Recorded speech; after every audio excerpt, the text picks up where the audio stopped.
आज हम लोग ड्राइंग इंस्ट्रूमेंट्स एंड मटेरियल के बारे में अध्ययन करेंगे। ड्राइंग इंस्ट्रूमेंट क्या होता है, इसके बारे में अध्ययन करेंगे। इंजीनियरिंग ड्राइंग बनाने के लिए विभिन्न प्रकार के उपकरणों का प्रयोग किया जाता है, जैसे ड्राइंग बोर्ड। ड्राइंग बोर्ड लकड़ी का बना हुआ होता है या विभिन्न साइजों में उपलब्ध होता है, जिसका नाम D0, D1, D2, D3 या इसको B0, B1, B2, B3 है। इसे D0, D1, D2, D3 को इसका सिंबल भी कहते हैं।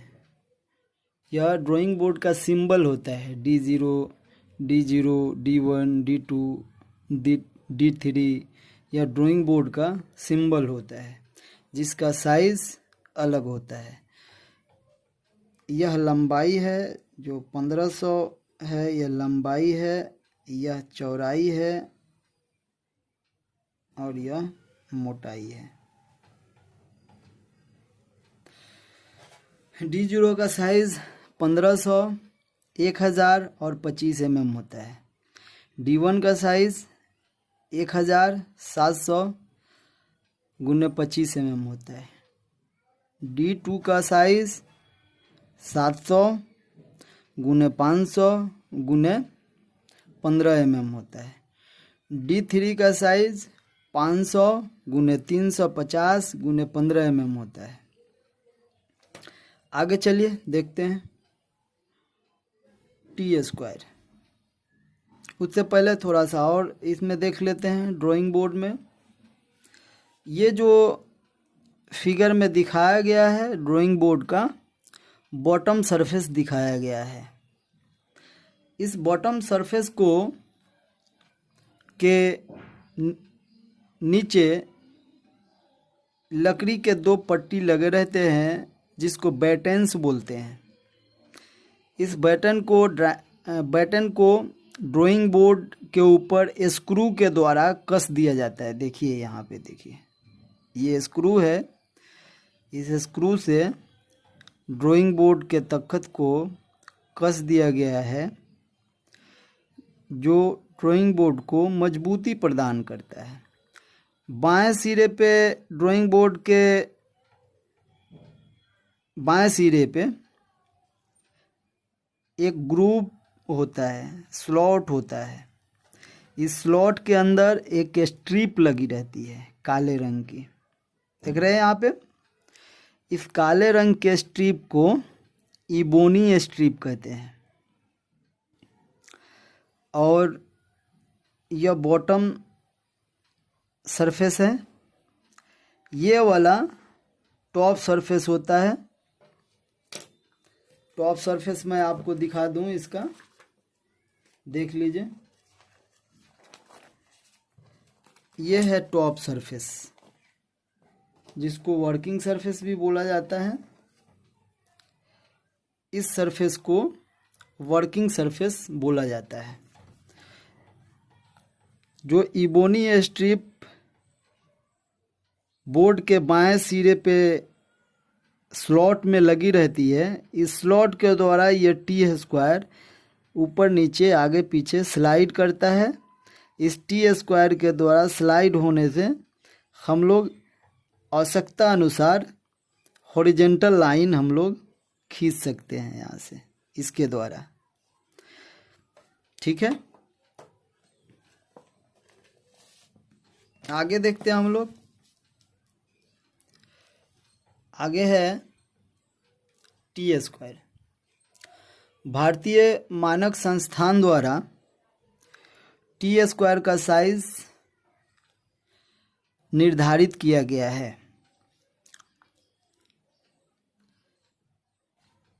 जिसका डेजिग्नेशन या symbol T0, T1, T2, T3 होता है। T1 का साइज 1500 लंबाई में, इसका लंबाई देखिए यह T² है, जैसा कि इसके नाम से स्पष्ट है T, तो यह T शेप में है जो लकड़ी का बना होता है। ये वाला वर्किंग एज कहलाता है। यह T² का जो एज है इसको वर्किंग एज कहते हैं। और यह हेड है, टेल और हेड पे यहाँ पे स्क्रू के द्वारा इसको कस दिया जाता है। और ये थोड़ा सा लंबाई में टेपर होता है, टेल जो है लंबाई में यहाँ टेपर रहता है।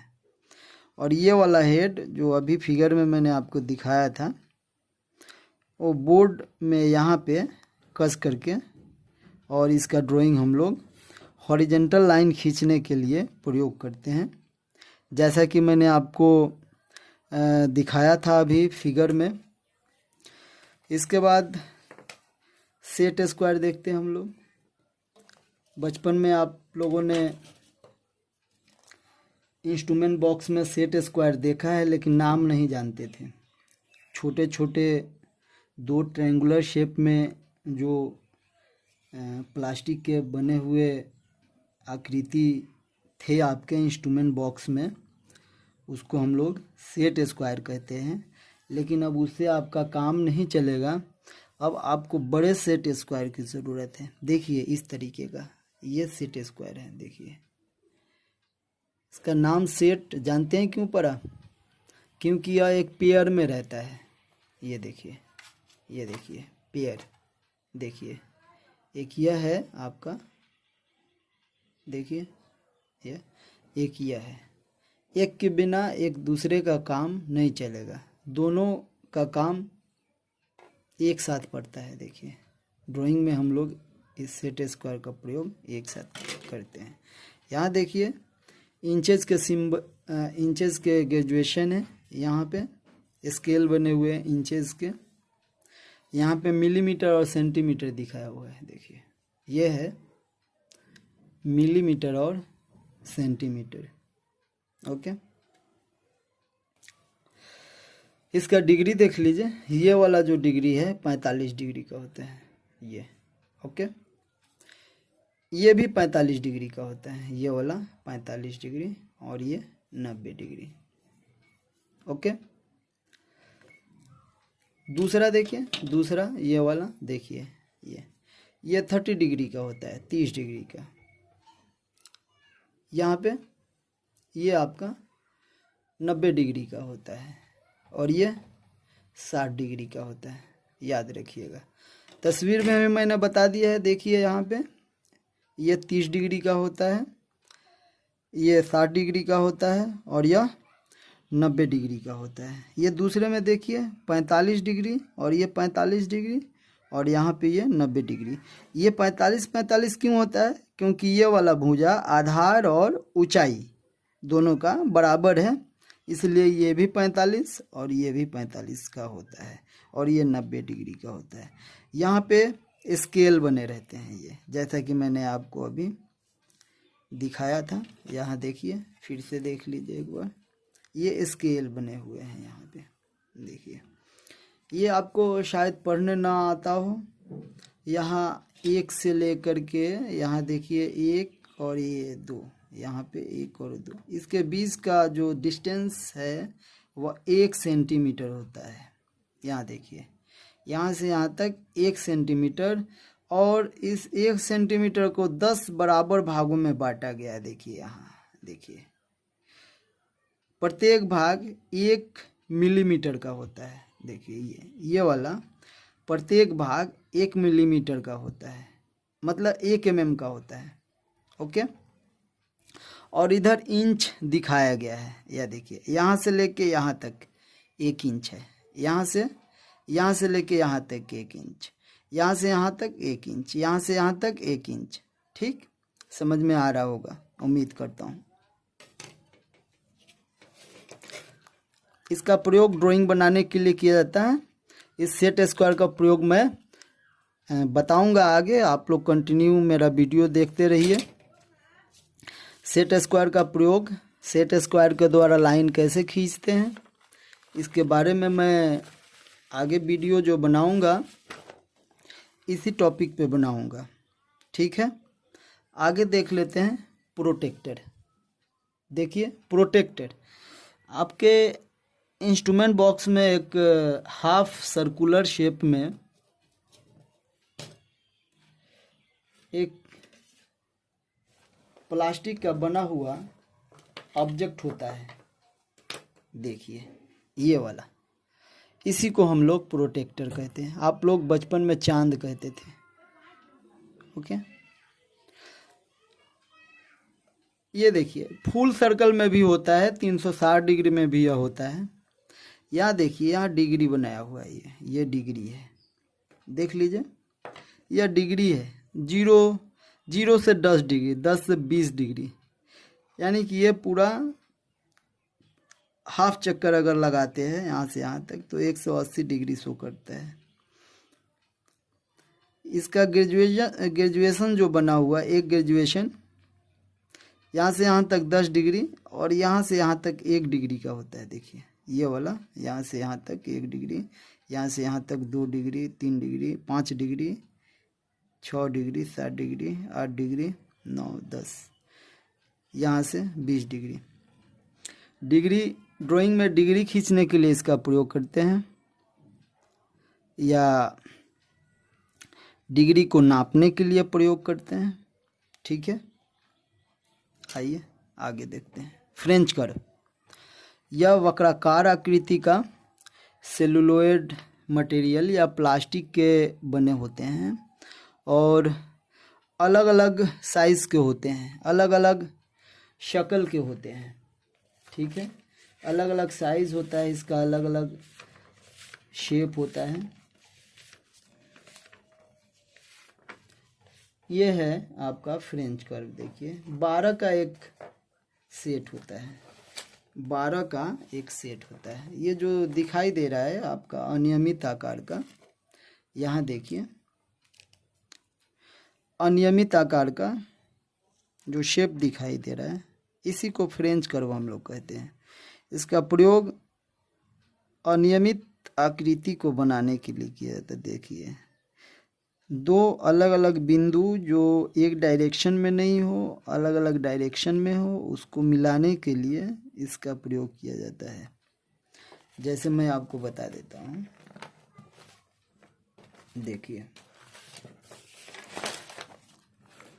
2 बिंदु हो, 3 बिंदु हो, या 4 बिंदु हो, या 5 बिंदु हो। जैसे एक बिंदु यहाँ पे है, एक बिंदु यहाँ पे है, एक बिंदु यहाँ पे है, एक बिंदु यहाँ पे है। तो इस तरीके से इसको अगर ऐसे मिलाना होगा, ऐसे ऐसे ऐसे, तो इसका प्रयोग करते हैं, ठीक है। बहुत सारे आकृति बन सकते हैं ऐसे ऐसे ऐसे, ठीक है। चलिए कंपास देख लेते हैं हम लोग, जिसको हम लोग बचपन में परकाल कहते थे। देखिए ये कंपास है, इसका प्रयोग हम लोग सर्कल बनाने के लिए करते हैं या चाप खींचने के लिए करते हैं। देखिए देख लीजिए, जब भी आप परकाल खरीदेंगे इस तरीके का परकाल खरीदेंगे। देखिए ये जो पॉइंट है दोनों एक दूसरे में टच करना चाहिए।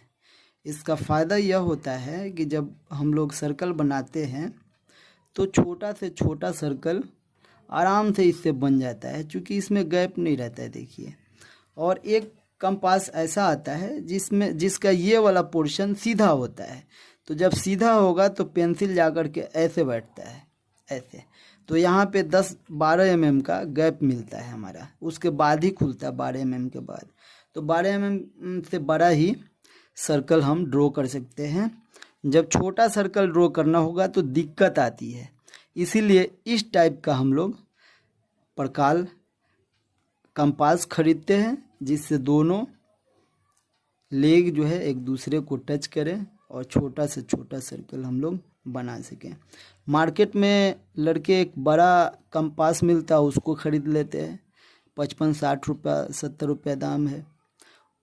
उस कंपास को नहीं खरीदना चाहिए क्योंकि उससे ड्राइंग बहुत सही नहीं बनता है। इस तरीके का कंपास आप लोग खरीदिएगा जिससे ड्राइंग आपका साफ सुथरा बने। ठीक, आगे देखते हैं डिवाइडर। आपके इंस्ट्रूमेंट बॉक्स में ये मिल जाता है, अलग से भी मिलता है, 10-15 रुपया दाम रहता है इसका, अलग से खरीद सकते हैं। इसका नाम डिवाइडर है। इसका प्रयोग हम लोग रेखा को 2 से अधिक भागों में 2, 3, 4, 5 या 6 भाग या 7 भाग में बांटने के लिए करते हैं, या 10 भाग में बराबर भागों में, या किसी लेंथ को कहीं पे ट्रांसफ़र करना होगा तो इसका प्रयोग करते हैं। जैसे मान लीजिए ये वाला लेंथ हमको, ये वाला लेंथ है, ये लेंथ हमने खींचा, इस लेंथ का ट्रांसफ़र कहीं दूसरे जगह करना है तो मैं यहाँ से ऐसे मापूंगा, ठीक, और यहाँ पे 2 पॉइंट लगा लेंगे, यहाँ पे देखिए, और दोनों पॉइंट को हमने मिला देंगे ऐसे। स्केल के सहारे भी मिला सकते हैं। ये वाला लेंथ यहाँ पे हमने ट्रांसफ़र कर दिया है। ओके, इसका प्रयोग ट्रांसफ़र करने के लिए किया जाता है, या किसी रेखा को 2 या 2 से अधिक बराबर भागों में बांटने के लिए करते हैं, या 3 या 4 भाग में, देखिए, या 5 भाग में। यहाँ देखिए कैसे हम इसको बराबर भाग में बांट रहे हैं, इस तरीके से, देख रहे हैं ना, ऐसे ऐसे। ओके, इसका प्रयोग आपने देख लिया। अब आगे देखते हैं, आगे आइए देखते हैं रबर। रबर आपने जानते हो, जब ड्राइंग हम लोग बनाते हैं और ड्राइंग बनाने के दौरान गलतियां भी होती हैं, स्वाभाविक है, हम लोग इंसान हैं, गलती कर लेते हैं, गलत लाइन खींच देते हैं, बाद में पता चलता है कि लाइन गलत हो गया, तो भाई लाइन को मिटाना भी ज़रूरी है कि नहीं। तो उस कंडीशन में हम लोग रबर का प्रयोग करते हैं। रबर कैसा होता है मैं आपको दिखा देता हूँ। ये देखिए, ये रबर है, देख रहे हैं ना, गंदा नहीं होना चाहिए, थोड़ा सा काफ़ी दिनों तक रखा हुआ है इसलिए गंदा हो गया है। रबर हमेशा साफ सुथरा रखना है और इसको ऐसे छुरी के द्वारा आपको काट करके पॉइंटेड बना करके रखना है। ओके, जिससे कोई भी लाइन आराम से हम लोग मिटा सकें। ठीक है, आगे देखते हैं शार्पनर। छीलना, जिसको हम लोग छीलना बोलते हैं, बचपन में छीलना बोलते थे इसको। देखिए ये है, पेंसिल को छीलने के लिए प्रयोग करते हैं इसका, देखे होंगे आप लोग, जानते होंगे। अब साफ सुंदर स्वच्छ ड्राइंग बनाने के लिए हम लोगों को पेंसिल के बारे में जानना बहुत ज़रूरी है। ठीक है, उससे पहले पेंसिल को समझाने के पहले एक जो है ड्राइंग इंस्ट्रूमेंट छूट गया है, जिसके बारे में मैं आपको समझा देना चाह रहा हूँ। इसमें मैंने नहीं लिखा है, जो सेट स्क्वायर के बदले में जिसका प्रयोग हम लोग करते हैं उसको ड्राफ्टिंग मशीन कहते हैं, या मिनी ड्राफ्टर कहते हैं। क्या कहते हैं? ड्राफ्टिंग मशीन या मिनी ड्राफ्टर। उस मिनी ड्राफ्टर के द्वारा हम लोग ड्राइंग को सेट स्क्वायर की तुलना में बहुत जल्दी और आसानी से बना लेते हैं। ठीक है, कुछ इस तरीके का ड्राफ्टिंग मशीन होता है, मैं आपको समझा देता हूँ बना करके। देख लीजिए, यहाँ पे देखिए, ये मान लीजिए आपका टेबल है, ड्राइंग टेबल या ड्राइंग बोर्ड है। इस ड्राइंग बोर्ड के इसमें यहाँ पे ड्राफ्टिंग मशीन को कोने पे फिट करते हैं। इससे 2 स्टील के रॉड निकले होते हैं और एक रिंग में ये इस तरीके का रहता है। फिर यहाँ से 2 स्टील के रॉड निकले रहते हैं और यहाँ पे एक डिस्क होता है जिसमें एक नोब होता है इस तरीके का थ्रेड कटा हुआ। इसमें प्रोटेक्टर लगे रहते हैं। 360 डिग्री का पे घूमता है यह, देख रहे हैं ना, ये 360 डिग्री पे रहता है। बीच में यहाँ पे एक तो चिन्ह रहता है जहाँ पे हम लोग और यहाँ पे ये स्केल रहता है। देखिए यहाँ पे ये स्केल रहता है इस तरीके का, ये लंबा रहता है, ये वाला स्केल लंबा रहता है। ये स्केल बने रहते हैं यहाँ पे, ये स्केल है।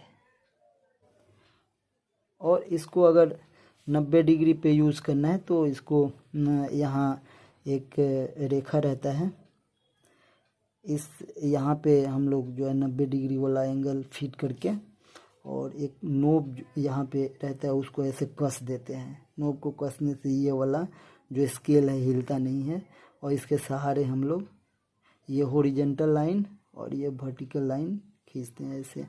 अब अगर हमें डिग्री पे लाइन खींचना है तो क्या करते हैं, इसको थोड़ा सा ढीला करके और ये स्केल को घुमा लेते हैं, डिस्प्लेस्ड कर लेते हैं इस तरीके से, ठीक है। जब ये वाला स्केल यहाँ आ जाता है तो ये वाला स्वाभाविक है, चूँकि 90 डिग्री का ही रहता है तो ये वाला ऐसे आ जाता है ये। और हमें टेपर लाइन खींचना है, जितने डिग्री पे लाइन खींचना है हम ऐसे इसके सहारे ऐसे लाइन खींच सकते हैं।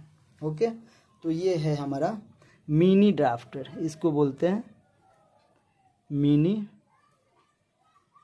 ड्राफ्टर या ड्राफ्टिंग मशीन। ओके, दोनों का एक ही काम है, मिनी ड्राफ्टर, ड्राफ्टिंग मशीन या सेट स्क्वायर, ये सेट स्क्वायर, दोनों का एक ही काम है, हॉरिजॉन्टल, वर्टिकल और इंक्लाइंड लाइन खींचने के लिए इसका प्रयोग करते हैं। लेकिन अंतर सिर्फ इतना है कि ड्राफ्टिंग मशीन से काम जल्दी होता है, यानी कि ड्राइंग जल्दी बनती है और गलतियां होने की संभावना कम होती है सेट स्क्वायर की तुलना में। ओके, आगे देख लेते हैं हम लोग पेंसिल। पेंसिल का कुल 17 ग्रेड होता है, जिसको हम लोग 3 वर्गों में 3 ग्रेडों में बांट देते हैं,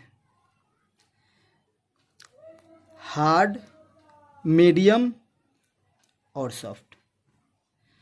कितने ग्रेडों में बांटते हैं? 3 ग्रेड में, हार्ड, मीडियम और सॉफ्ट। देखिए यहाँ पे हार्ड 9H से 4H तक हार्ड ग्रेड का पेंसिल होता है और मीडियम ग्रेड का पेंसिल 3H से B ग्रेड तक होता है। मीडियम ग्रेड का पेंसिल 3H से B ग्रेड तक होता है और सॉफ्ट ग्रेड का पेंसिल 2B से 7B तक होता है।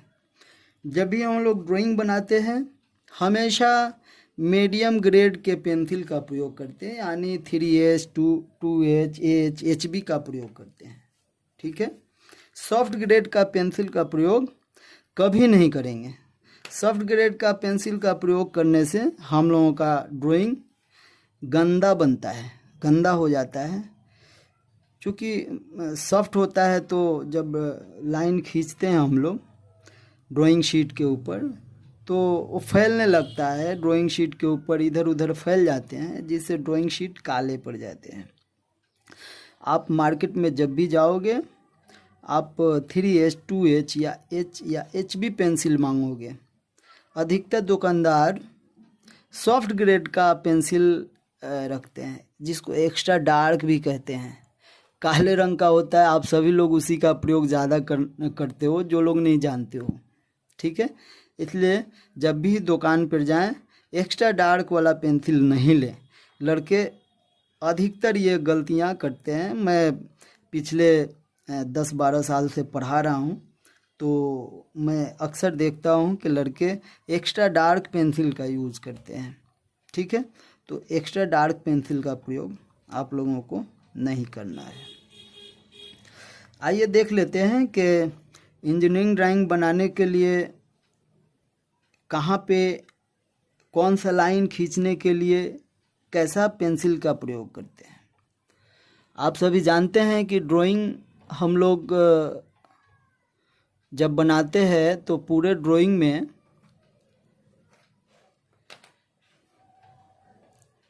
चार प्रकार के लाइन का प्रयोग करते हैं। या तो और लाइन मोटा होगा, नहीं तो मध्यम होगा, और नहीं तो पतला होगा, और नहीं तो बिल्कुल ही बारीक होगा, जिसको हम लोग कंस्ट्रक्शन लाइन कहते हैं। जो सबसे बारीक लाइन होता है उसको हम लोग कंस्ट्रक्शन लाइन कहते हैं। ठीक है, तो जो सेंटर लाइन होता है, शॉर्ट ब्रेक लाइन होता है, लॉन्ग ब्रेक लाइन होता है, या पतला लाइन होता है, तो इस पतले लाइन को खींचने के लिए हम लोग थोड़ा सा हल्का हार्ड पेंसिल का प्रयोग करते हैं। जैसे ये 3H हार्ड है, 2H हार्ड है, इसकी तुलना में, इस हार्ड के तुलना में ये वाला थोड़ा सा हार्ड है, इसकी तुलना में ये थोड़ा सॉफ्ट है, इसकी तुलना में ये थोड़ा सा हार्ड है। इसलिए इसका प्रयोग हम लोग, आप बहुत ज़्यादा हार्ड का प्रयोग कर लीजिएगा तो भी आपका ड्राइंग शीट ही फटने का डर रहता है, ड्राइंग शीट फट जाता है। इसलिए बहुत ज़्यादा हार्ड का नहीं करना है। थिन लाइन बनाने के लिए 3H और 2H का प्रयोग करना है। कंस्ट्रक्शन लाइन बनाने के लिए 3H का प्रयोग करिए। Centre line, short break line, long break line का प्रयोग आप लोग तभी करेंगे जब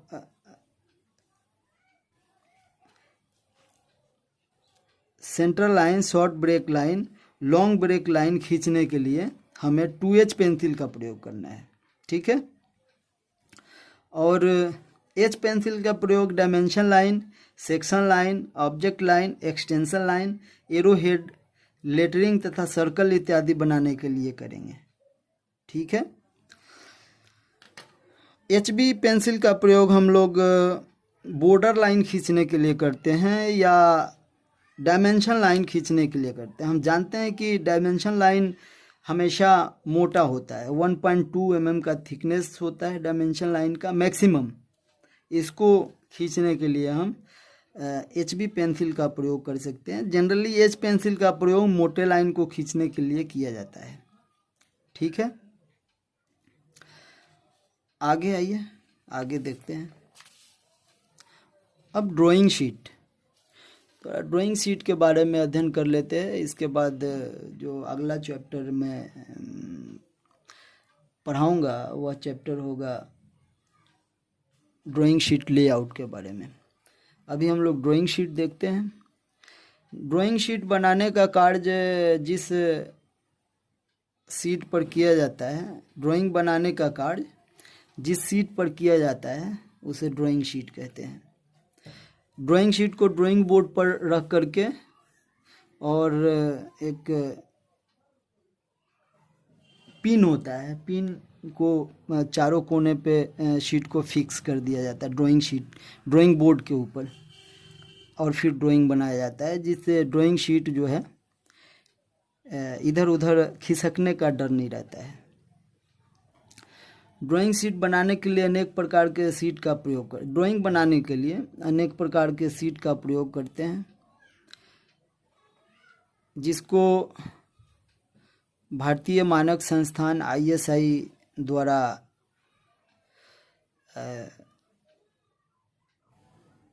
निर्धारित किया गया है। सभी प्रकार के ड्राइंग शीट को हम लोग नाम दे देते हैं। जैसे हम सभी लोगों का नाम होता है रमेश, महेश, तिवारी, जो भी नाम होता है, अब्दुल, है ना। तो उसी तरह से ड्राइंग शीट का भी एक नाम होता है। जैसे A0, A1, A2, A3, A4, A5।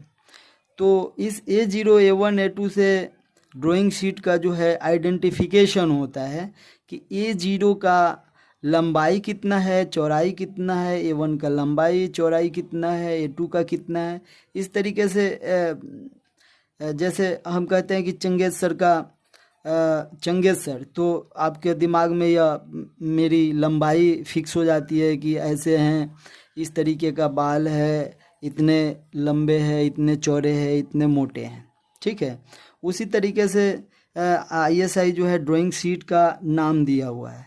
भारतीय मानक संस्थान इसका साइज निर्धारित किया है और नाम दिया हुआ है। जैसे A0 का जो साइज होता है 841 चौड़ाई में रहता है और लंबाई में 1189 मिलीमीटर रहता है। उसी तरीके से A1 का साइज होता है 594 गुने 841। सभी प्रकार का जो ड्राइंग शीट होता है उसको मैं लिख दिया हूँ यहाँ पे, आप लोग देख लेंगे। थोड़ा सा और विस्तार से देख लेते हैं।